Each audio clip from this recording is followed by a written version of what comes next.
ঈদের জামাতে অংশ নিতে জাতীয় মসজিদ বায়তুল মোকাররমে আসছেন মুসল্লিরা। এই মুহূর্তে সেখানে আছেন রিপোর্টার শাকির আহমেদ।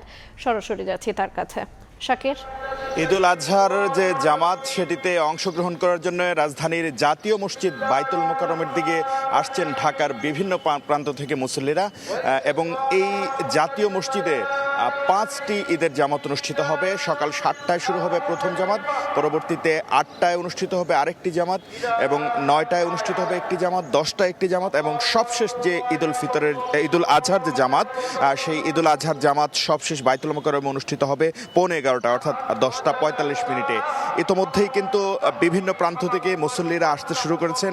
অনেকেই সঙ্গে তাদের পরিবার পরিজনের, অর্থাৎ তারা তাদের ছোট বাচ্চা যারা রয়েছে পরিবারের সদস্য, সেই সর্বকনিষ্ঠ পরিবারের সদস্যদেরকে কিন্তু তারা নিয়ে আসছেন। অনেকেই একই ধরনের পোশাক পরিবারের সব সদস্যরা মিলে পড়ছেন। পাশাপাশি ইতোমধ্যেই কিন্তু মসজিদের বিভিন্ন প্রান্ত থেকে কিন্তু আসলে যে প্রতিচ্ছবি ভেসে উঠছে তার মাধ্যমে বোঝা যাচ্ছে যে ঈদের আনন্দ বা ঈদুল আজহার যে উদযাপনের প্রথম আনুষ্ঠানিকতা, সেই নামাজে অংশগ্রহণের জন্য মুসল্লিদের অধীর আগ্রহে অপেক্ষার বিষয়টি।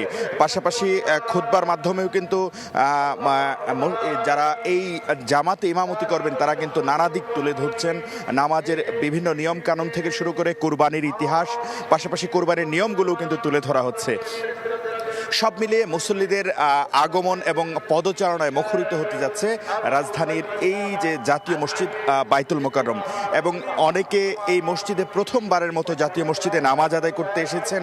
সেই স্মৃতিটাও কিন্তু তারা তাদের মুঠোফোনে ক্যামেরাবন্দির মাধ্যমে কিন্তু ধরে রাখতে চেয়েছেন বা ধরে রাখতে চাইছেন।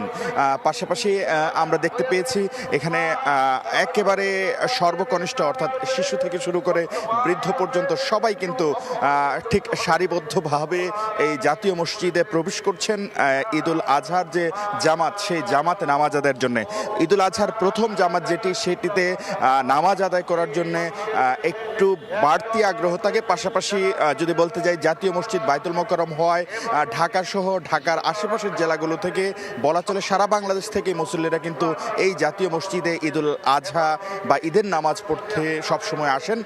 এবং এই ঈদের আরেকটি পর্ব যে আনুষ্ঠানিকতা রয়েছে কোরবানি, সেই কোরবানি যেন খুব দ্রুত শুরু করা যায় সেটির জন্য মুসল্লিদের বা মুসলমানদের অধীর আগ্রহে অপেক্ষা থাকে। সেই অধীর আগ্রহে অপেক্ষার পালাটি কিন্তু শেষ হতে যাচ্ছে, অর্থাৎ প্রথম জামাতে নামাজ শেষে তারা কিন্তু কোরবানির মাধ্যমে ঈদুল আজহার যে আনুষ্ঠানিকতা, সেই আনুষ্ঠানিকতায় প্রবেশ করবেন। আমি যদি বলতে যাই, এখন আসলে সময় যতই বাড়ছে ততই কিন্তু মুসল্লিদের এই বায়তুল মোকাররম জাতীয় মসজিদ অভিমুখে যে অভিযাত্রা, সেই মুসল্লিদের উপস্থিতির সংখ্যাও কিন্তু বাড়ছে। পাশাপাশি মসজিদের মাইকে জামায়াত, অর্থাৎ এই নামাজের জামাত, প্রথম জামাতের যিনি ইমাম রয়েছেন, তিনিও কিন্তু নিয়মকানুন সহ কোরবানির ইতিহাস, ঐতিহ্য এবং নিয়ম বর্ণনা করছেন। তো এই ছিল আমার কাছে রাজধানীর জাতীয় মসজিদ বায়তুল মোকাররম থেকে ঈদুল ফিতরের জামাতের সর্বশেষ খবরাখবর। আমরা সরাসরি যুক্ত ছিলাম জাতীয় মসজিদ বায়তুল মোকাররম থেকে।